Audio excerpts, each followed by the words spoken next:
আল্লাহ রসুলের রওজার উপর একটা আয়াত লেখা আছে, ওয়ালাউ আন্নাহুম ইযযালামু আনফুসাহুম। আপনার উম্মত যদি গুনাহ করতে করতে করতে কোনো পর্বে লজ্জিত হয়, সুম্মা জাউকা, আপনার কাছে আসে, আস্তাগফিরুল্লাহ, আর আমার কাছে মাপ চায়, তো আমি ওর দিকেও দেখব না, গুনার দিকেও দেখব না, আমি দেখব আপনি পক্ষে কিনা না বিরুদ্ধে। আস্তাগফারা লাহুর রাসূল, আপনি যদি পক্ষে হন তো লাওয়াজাদুল্লাহ তাওয়াবার রহিমা, তো আমি আল্লাহ সব গুনাহ মাফ করে দিব, তাকায় দেখব না ও কত গুনাহ করলো। এই জন্য কথা শেষ, আসেন যদি চাই, কোরআনও এইদিকে ইঙ্গিত দেয়, কোরআনও এইদিকে ইঙ্গিত দেয়, লিউযীকাহুম বাদাল্লাযী আমিলু লাআল্লাহুম ইয়ারজিউন। ظهر الفساد في البر والبحر بما كسبت أيدي الناس ليذيقهم بعض الذي عملوا لعلهم يرجعون। আল্লাহ বলে তোমাদেরকে যতটুকুই দেখতেছ এটা ইউটার্ন করার জন্য, যেন তোমরা ফিরে আসো। হাদিসও বলে ফাইন তাবু ফাআনা হাবিবুহুম, ফিরে আসতে দেরি, আমি বন্ধু হইতে দেরি হবে না।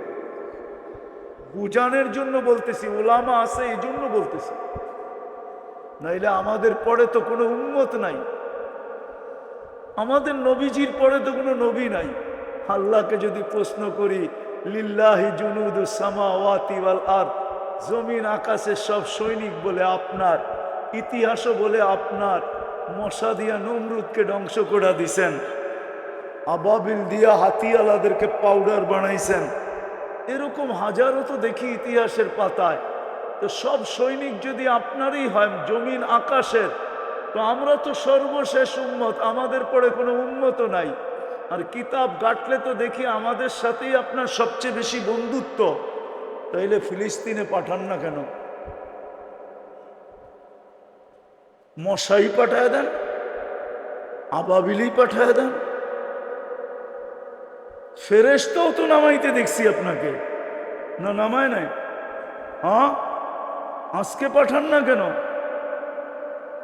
পাঠায় দেন। ডেলি তো আমরা 32 বার আপনার কাছে আবেদন করি, 32 রাকাত নামাজ পড়ি ডেলি আমরা কমপক্ষে। সূরা ফাতিহার ভিতরে আমরা পড়ি গায়রিল মাগদুবি আলাইহিম ওয়ালাদ-দাল্লিন। আল্লাহ, এই দুই সম্প্রদায় থেকে আমাদেরকে বাঁচান। ইমাম চোখের পানি ছেড়া চিৎকার দেয়, মুসল্লিরা আমিন বইলা মসজিদ কাঁপায়া ফেলে, ঠিক না? আল্লাহ এদের হাতে আমাদেরকে মারি খাওয়ায় কেন? কি এদের হাতেই তো মারি খাইতেছি, ঠিক না? না মনে হয় বোঝেন নাই, এদের হাতে মারি খাইতেছি না? কি গায়রিল মাগদুবি আলাইহিম ওয়ালাদ-দাল্লিন চিনেন না? ইহুদি আর খ্রিস্টানের হাতেই তো আমরা মারি খাইতেছি। ডেলি 32 বার আবেদন করি, কই কবুল হয় না কেন? আগে গেলাম না? আমাদের নবীজির সাথেও তো আপনার অঙ্গীকার ছিল, মরণ লগ দুনিয়ার থেকে যাওয়ার লগ্নে নবীজির চোখে পানি ছিল। জিবরিল জিজ্ঞাসা করছে, কাঁদেন কেন? বলছে, আমার পরে আমার উম্মতকে কে দেখা রাখবে, কে পাহারা দিবে? আপনিই তো বলছিলেন লা আতরুকু উম্মাতাকা ওয়াহদা ওয়ালা আতরুকু উম্মাতাকা ফারদা, আপনার উম্মতকে আমি দেখা রাখবো, একা রাখবো না। আজকে কেন দেখেন না 46,000 মারা গেল, তাও ফিলিস্তিনে, যেইখানে আপনার খলিল শুয়ে আছে। ওয়াদিয়ে খলিল কোন জায়গায়? গাজীপুরে না? কি ঢাকা, চিটাগাং? ওয়াদিয়ে খলিল কোন জায়গায়? আমি তো 14 বছর আগে দেখা আসছি, আমি দেখা বলতেছি, না দেখা না, এখনো আমার চোখের সামনে ভাসে ওয়াদিয়ে খলিল। ওয়াদিয়ে খলিল তো ফিলিস্তিনে, ওয়াদিয়ে মুসা তো ফিলিস্তিনে। 70 জন নবীর কবর ওইখানে। দ্বিতীয় সম্মেলন যেটা আল্লাহ নবী রসুলদেরকে নিয়ে করছেন, একটা আরশের নিচে, আরেকটা বাইতুল মুকাদ্দাসে। সময় তো নাই, নাইলে শোনাইতাম। ফিলিস্তিনে করছেন, বাইতুল মুকাদ্দাসে করছেন। 1.25 লক্ষ নবীকে উঠায়া বাইতুল মুকাদ্দাসে সম্মেলন করছেন। বন্ধু আমার কাছে আসবে। বন্ধু বন্ধু বন্ধু বন্ধু তোমরা ঈমান আনছো বটে, ইদ আখাযাল্লাহু মিসাকান নাবিয়্যিন, এটার ভিতরে আছে তোমরা ঈমান আনছো বটে, সাহায্যের প্রতিশ্রুতি দিছো বটে, কিন্তু আমার বন্ধুকে তো সামনাসামনি সচক্ষে দেখো না। আসো বাইতুল মুকাদ্দাসে সবাই, দেখো আমি বন্ধু কাকে বানাইলাম, বন্ধুরে একটু দেখো খালি। আমার তো মনে হয় উলামা যা বলবে না না বলবে ওগুলা সব ঠিক আছে, আমার তাখাইয়ুল বলে যে আল্লাহ বন্ধুকে দেখানোর জন্য সবাইকে নিয়ে আসছে। দেখো আমার বন্ধু কিরকম, চেহারা দেখো আমার বন্ধুর, আমার বন্ধুর নামাজ পড়ানি দেখো, আমার বন্ধুর খুতবা দেখো, আমার বন্ধুর সব কিছু দেখো তোমরা। ওই সম্মেলন যেখানে করলেন ওই ফিলিস্তিন, 46,000 কবরে, যার প্রত্যেকটা মাটির কোণার সাথে বরকত মিশ্রিত, বারাকনা হাওলা। অন্য জমিন হয়তো আমি মাইনা নিতাম, কিন্তু ফিলিস্তিনের মতো জমিন, দিয়ারুল আম্বিয়া, কিতাব বলে নবীদের শহর, নবীদের মাটি, শাম নবীদের মাটি, নবীদের। শামের পুরান শামের ক্যাপিটাল ছিল বাইতুল মুকাদ্দাস। 1.25 লক্ষ নবীদের ভিতর থেকে 4 জন আসছে আরব ভূখণ্ডে, আর সব ফিলিস্তিনে, সব শামে। হ্যাঁ, এটাও পাওয়া যায়, ওলামা আছে এই জন্য বলতেছি। হ্যাঁ, ভারতবর্ষেও 12 জন রসুল আসছেন, 12 জন নবী আসছেন। কয়জন? কয়জন? হুজুররা আবার আশ্চর্য হয়ে যাবে মনে হয়। কিতাবে পড়া দেখেন আছে 12 জন আসছে, বেশিরভাগ 1.25 লক্ষের ভিতরে ফিলিস্তিন। ওইখানে আজকে 1 বৎসর যুদ্ধ, নির্বিচারে মারতেছে, একটা নিন্দা প্রস্তাব পর্যন্ত পাশ হইতেছে না, আর আল্লাহ কোনো সাহায্য করতেছে না। কি ওলামা বলতে পারবে যে কোনো সাহায্যের নিদর্শন দেখা যাইতেছে? কি আরে বলেন না, হা বলবেন নাহলে না বলবেন। দেখা যাইতেছে?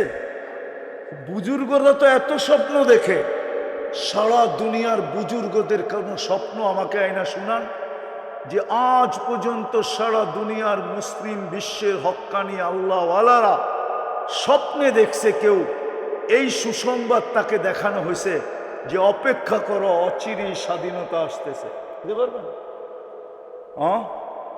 কেন? ওই যে বললাম না, 2টা, সব আল্লাহর ভোগ করি, সারাদিনে একবার আল্লাহ বলি না। সব কিছু পাইলাম যে রসুলের জন্য, আদর্শ তো বাদেই দিলাম, আমি সারাদিনে একবার দুরূদ পড়ি না।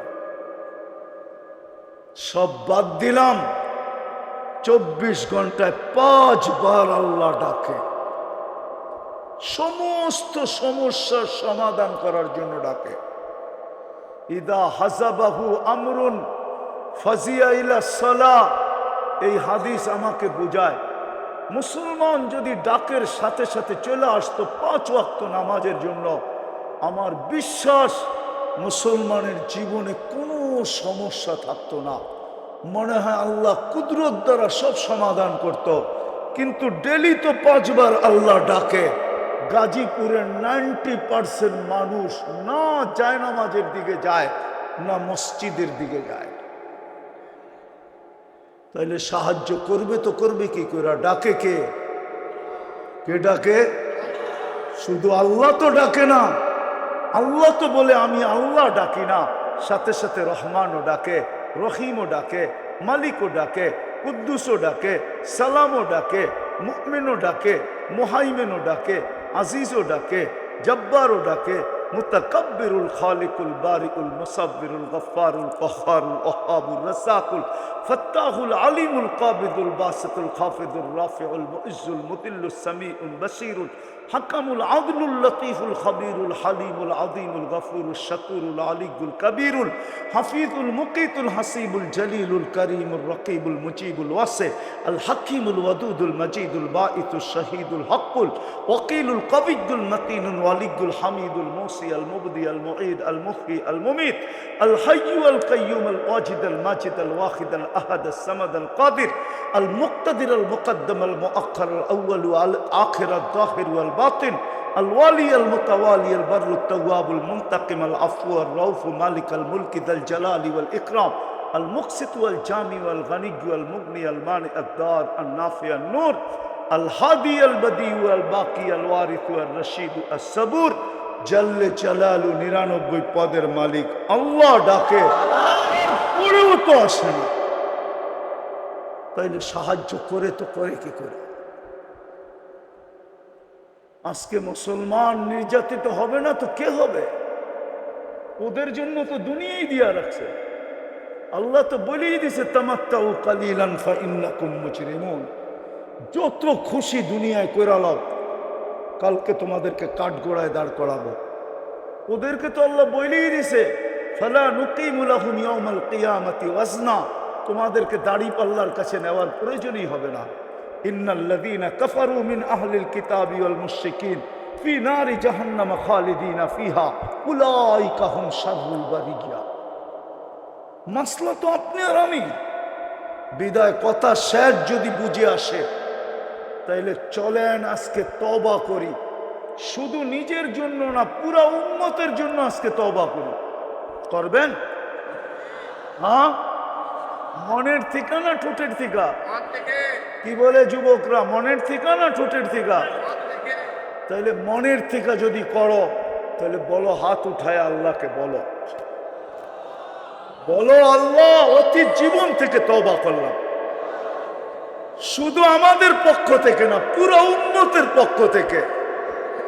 আপনি উম্মতের গুনাহ মাফ করে দেন,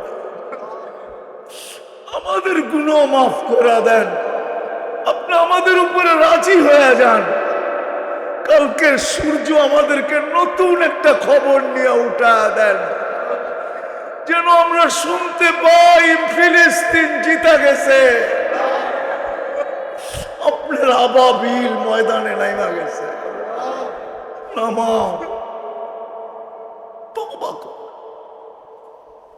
আর একটা অঙ্গীকার করো শুধু আজকে, যে যতদিন বেঁচে থাকবো আর কোনোদিন আল্লাহর ডাকে বৃদ্ধাঙ্গুল দেখাবো না। যতদিন বেঁচে থাকবো আজান শুনতে দেরি যেইখানে আসি, ও যুবক তুমি মেইলে আসো, মেইলি যায় নামাজ বিছায়া ফেলো, অফিসে আসো অফিসে দাঁড়ায় যাও, আদালতে আছো আদালতে দাঁড়ায় যাও, হাটে আসো হাটে দাঁড়ায় যাও, বাজারে আসো বাজারে দাঁড়ায় যাও, রোডে আসো রোডেই দাঁড়ায় যাও, ঘাটে আসো ঘাটেই দাঁড়ায় যাও, খেতে আসে খেতে দাঁড়ায় যাও, খামারে আসে খামারে দাঁড়ায় যাও, ঘরে আসো ঘরে দাঁড়ায় যাও, বাড়িতে আসো বাড়িতে দাঁড়ায় যাও। আজকের থেকে অঙ্গীকার করো নামাজ আর কোনোদিন ছাড়বো না, পাক্কা? আরেকটা কাম করতে হবে, যদি পারি তাইলে ইনশাআল্লাহ অচিরেই ফ্ল্যাগ উঠতে দেখব, পতাকা উঠতে দেখব বিজয়ের। হ্যাঁ হ্যাঁ, এটা ইহুদিদের কিতাবেও লেখা আছে, যেদিন মুসলমানের জুমার জামাত আর ফজরের জামাত সমান হবে ওই দিন থেকে মুসলমানের বিজয়ের পালা শুরু হবে। এর আগে 200 কোটিও যদি জান দিয়া দেয় বিজয়ের পালা শুরু হবে না, শুধু চিৎকার দিলে বিজয় আসবে না। ইহুদিদের কিতাবে লেখা আছে, কোন হুজুর যদি আমার কাছ থেকে রেফারেন্স নিতে চায় তাহলে আমি ফোন নাম্বার চ্যাবে আছে লাগায় দেব, নিজের মুখে শুনে নিবে। ইহুদিদের কিতাবে লেখা আছে, ওরা এটা মানে, ওরা এটা মানে। এই জন্যই তো ইহুদিদের কিতাবে একটা জিনিস লেখা আছে, 80 বৎসর পরে ওদের কোনো রাজত্ব থাকে না, এটা ওদের কিতাবেই লেখা আছে। 75-76 বছর হয়ে গেছে ইহুদি রাষ্ট্রের, ইসরায়েলের, আর 4 বছর বাকি আছে, 4 বছর। এই জন্য ওরা উঠা পড়া লাগছে যে দুনিয়ার থেকে মুসলমান মিটাও, নাইলে আমাদের 4 বছর পরে অস্তিত্ব থাকবে না। এটা ওদের কিতাবে লেখা আছে। ওরা এটাকে, আমরা যেরকম কোরআনও মানি না, ওরা এর চেয়ে কোটি গুণ বেশি মানে। মুসলমান যদি কোরআন মানতো তাহলে যুবক ওদের স্টাইলে চুল কাটতো কেন? 50 টাকার চুল 500 টাকা দিয়ে কেন কাটতো? কি বলো? 500 টাকা নেয় না? না নেয় না? ঈদের দিন তো গাজীপুরে 1000 পর্যন্ত নেয়, আমি তো জানি। না নেয় না? 3 ঘন্টা 4 ঘন্টা সিরিয়ালে বসায় রাখে, ঠিক না? কোন চুল? নেটে দেখা স্ক্রিনশট লয়ে গেছে, বলছে এই স্টাইলে কাইটা দিবি, কয় কাইটা দিব 4 ঘন্টা পরে। 4 ঘন্টা এখানে বইয়া খার হবি, খার। খার বোঝো? ঢাকায়া শব্দ। গাজীপুরও ঢাকার ভিতরে ছিল, আলাদা জেলা তো 2 দিন ধরে হয়েছে। গাজীপুর কি ছিল? খার হওয়া মানে 4 ঘন্টা বইয়া কষ্ট করবি, আবার 1000 টাকা আমারে দিয়া চুল কাটায় নিবি। কি চান্দ্রাইতে 1000 টাকা দিয়ে কাটে না? না কাটে না? হ্যাঁ, তাহলে তুমি ওর স্টাইলে চুল কাটতে কেন? কোরআন যদি মানতা, কোরআনে তো বলে মুহাল্লিকিন আর উসাকুম আও মুকাসসিরিন। দুইটা ভালো লাগে না? তা আমার বন্ধুর স্টাইলে কাটো।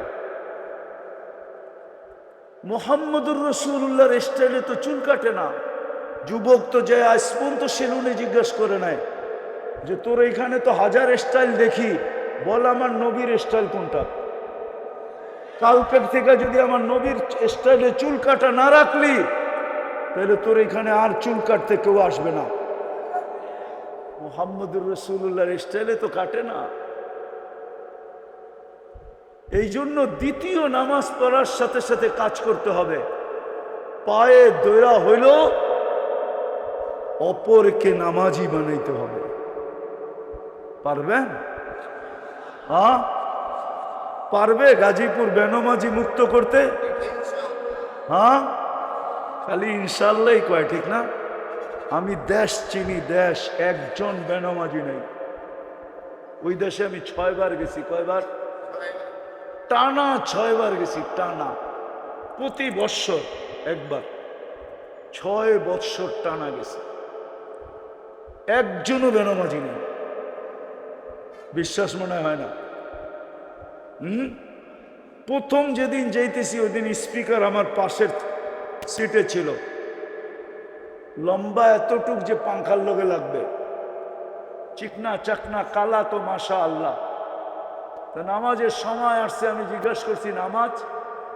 মুসলমান আবার নামাজ পড়ে না, তুমি এই কথা ভাবলা কি করে?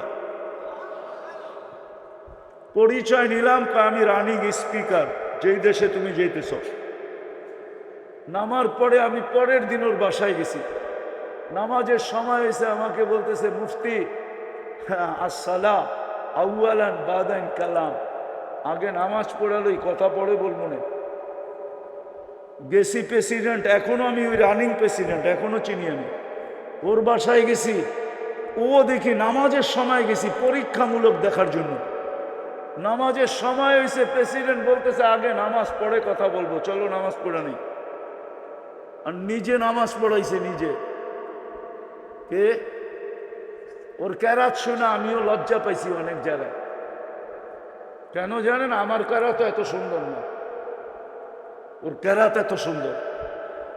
পরে গেছি পরের দিন গেছি সেনা প্রধানের বাড়িতে, ঠিক নামাজের সময় একটু আগে ঢুকছি। নামাজের সময় হয়েছে, সেনা প্রধান বলতে আগে নামাজ পড়ে কথা। পরে আমার বিশ্বাস হয়েছে স্পিকারের কথা সত্য। একটা দেশ বেনমাজি, আমরা কি একটা শহর বেনমাজি বানাইতে পারবো না? নামাজি বানাইতে পারবো না? একটা দেশে বেনমাজি নেই, আমরা কি শহর বেনমাজি নামাজি বানাইতে পারবো না? পারবেন? হ্যাঁ, গাজীপুর দিয়ে শুরু হোক না। আপনারা গাজী গাজী চিনেন কারে কয়? কে?